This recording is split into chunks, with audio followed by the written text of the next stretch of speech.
Le pouvoir malien est sur la corde raide et fait un numéro d'équilibriste pour parvenir à ses fins. Les autorités militaires de la transition ne veulent pas tenir les engagements qu'ils ont pris avec la communauté internationale sur l'abandon du pouvoir à des autorités élues et pour cela, elles se sont engagées dans des stratégies politiques de mise en avant de plusieurs autres sujets qui fâchent particulièrement l'ancienne puissance coloniale, pour éluder la question de la fin de la transition. Voyons comment ils se sont pris pour allumer des feux qui ont mis à l'arrière-plan leur départ du pouvoir en février 2022. Comment la communauté internationale a-t-elle réagi?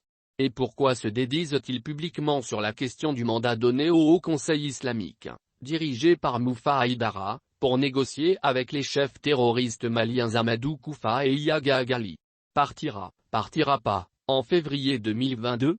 La deuxième option est la plus probable pour la junte militaire qui a pris le pouvoir en août 2020 à Bamako, mettant fin au pouvoir corrompu de Ibrahim Boubacar Keïta qui a été incapable de lutter contre le terrorisme.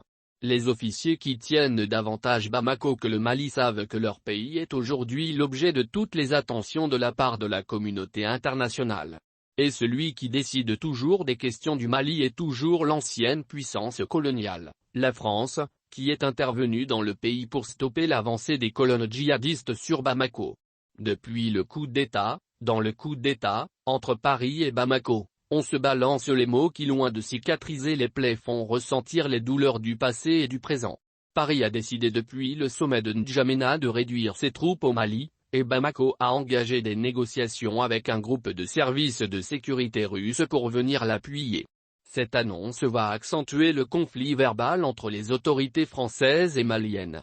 Mais cette arrivée du groupe Wagner annoncée depuis mi-septembre 2021 est encore de l'ordre du possible mais pas la réalité, alors que sur le terrain les troupes françaises ont commencé leur désengagement du nord notamment à Kidal.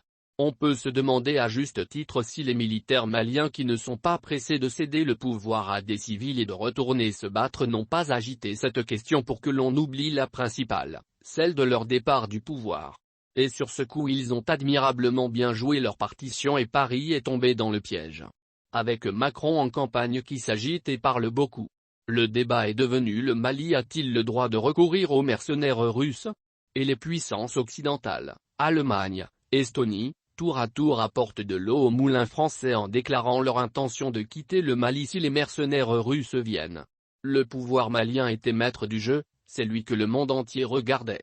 Goïta deviendrait-il un nouveau Modibo Keïta? Muré dans un silence, il laissait cette partie à son homme de la parole, le Premier ministre, Choguel Mega qui confirme les négociations mais prétend que rien n'est signé. Mais à New York, il accuse la France de les avoir abandonnés en plein volume et pourtant le parachute russe n'est pas encore activé. Les négociations avec les groupes terroristes franchisés d'Al-Qaïda on en était là, à une volonté d'engager une société de services de sécurité russe de la part d'un État souverain et la volonté souveraine de ses partenaires étrangers de s'en aller si cela était fait. Les autorités maliennes pour fâcher davantage la France annoncent la désignation d'un négociateur avec les groupes terroristes maliens le mardi 19 octobre 2021.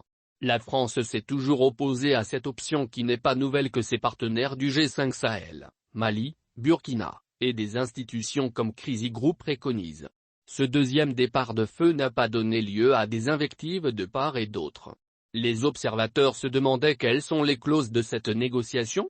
Le Mali accepterait-il la charia? L'État laïque et républicain était-il abandonné?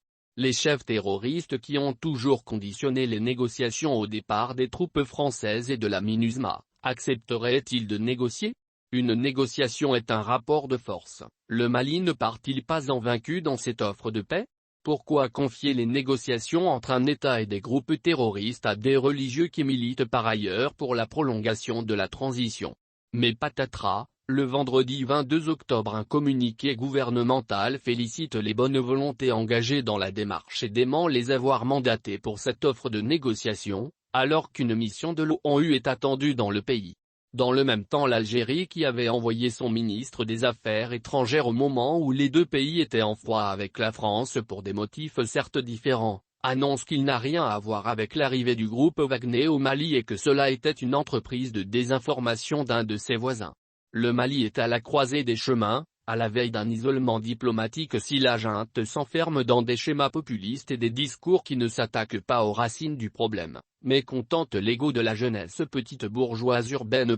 Une impression se dégage de toute cette agitation, c'est l'absence de lisibilité et de vision sur le pouvoir qui se bat pour survivre au-delà du délai à lui accorder.